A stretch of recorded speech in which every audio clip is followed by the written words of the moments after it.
To our Indian people, all of creation is the universe. The moon, the stars, the winds, and Mother Earth in all its entirety. The term Mother Earth is used in many contexts by non-Indian and Indian people alike. For the Saulteaux, Dakota, Nakota, Dene, and Cree Nations in Saskatchewan, the term Mother Earth encompasses the physical embodiment of Earth or the land and all it entails. Trees, plants, animals, lakes, and man are all part of Mother Earth. All elements in nature are considered to be alive with a spirit, the same as man's. Their source of power is believed to come from the spirit world. The whole belief system of Indian people is based on the premise that Mother Earth has feelings and can sense attitudes towards it. When you're on a rock, the rocks and the trees, whatever you say, they hear you. What the non-Indian may see as a lowly rock is considered alive and very sacred to our people. It has an honored place and role in traditional and ceremonial practice of Plains people. It is called Grandfather Rock by some tribes, or another kinship term by others. The kinship term used to refer to life forms in nature denotes respect and acknowledges the relationship that exists between ourselves and our environment. We respect the rock because it has a life, it has a spirit. The tree, we respect that because it has life and it has a spirit. It has always been the understanding of Indian people that we are placed here in North America by the Creator from the beginning of time to live in harmony with all life forms. All life forms are interdependent. They need a part of or all of each other to survive. Even the forces of nature are interdependent with each other. For example, the winds need the sun and the rivers and lakes to make clouds, and clouds need the wind for movement to make rain. These forces in nature were recognized and constantly acknowledged for their power and energy. The forces of nature were very much respected, for they were the ultimate powers in determining whether or not life forms would survive. Through centuries of observation and study of all life forms and the forces of nature, Indian people knew the interdependence that existed in the grand design. They also knew that of all life forms, man was the most dependent. All life forms would continue to exist and probably thrive without the existence of man.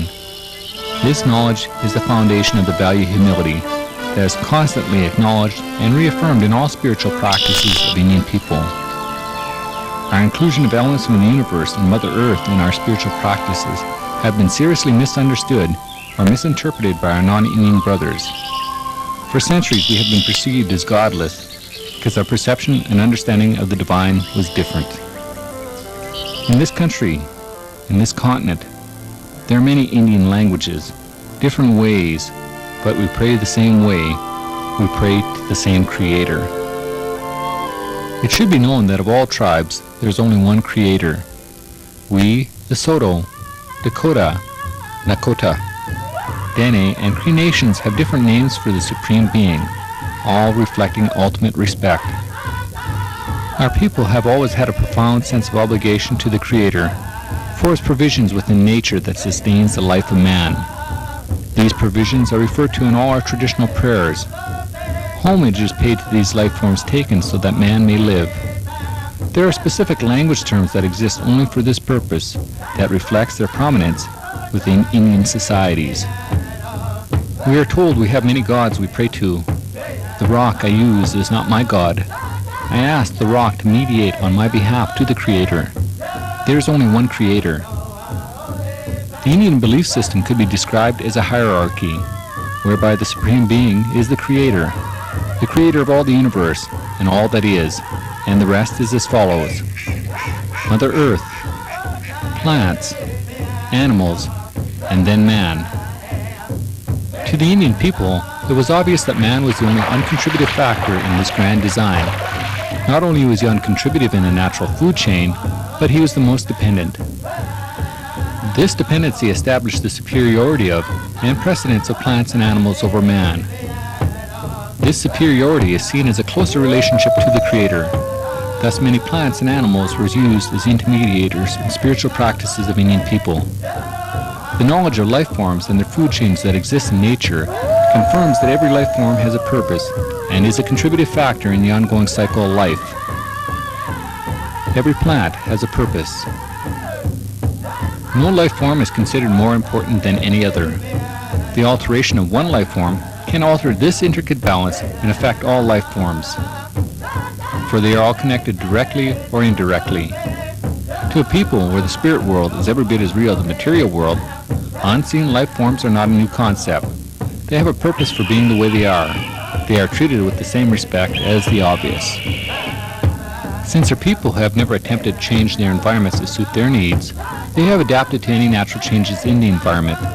They are subject to the same environmental conditions as were all life forms. For example, if there was a shortage of food as a result of some natural disaster, they suffered along with the animals. All of creation was looked at as a family. What affects one affects all. The existence of man and all life forms depends on the quality of Mother Earth. Traditionally, this was an important component of Indian education. Children were taught from a very early age to respect all elements of nature, and not to abuse or misuse them. These elements are an integral part of Indian spirituality, and spirituality, then, is a very much part of Indian life. So children internalize these beliefs at a very early age. Indian people were conscious of how their activities would affect all life forms. They, for example, would not hunt animals when they were bearing their young. To do so would affect the food chain of others. They also would apologize to the animals they did kill for food, so as not to offend the spirit of the animal and to show respect and thankfulness. It was an unwritten law that one does not take from Mother Earth without putting something back. This was to show respect to the life form involved, to acknowledge man's dependence on Mother Earth and to be thankful. This was observed especially when one was picking plants. The common protocol was to put tobacco in the ground to honor the plant taken. Prayers precede or succeed the actual picking, depending on one's tradition.